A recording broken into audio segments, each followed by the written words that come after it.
In today's video, I'll demonstrate how to achieve smooth skin in Photoshop. Start by duplicating the layer. Change its blend mode to vivid light. Invert by holding Ctrl and pressing I. Then navigate to Filter, choose Other, and select High Pass. Adjust the radius until the skin looks smooth. Then click OK.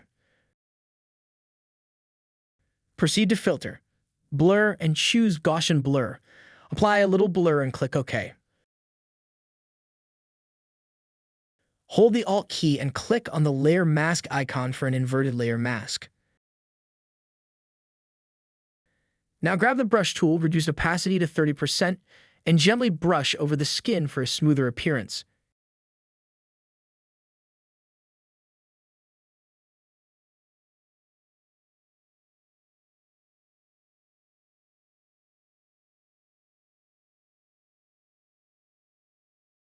That's it.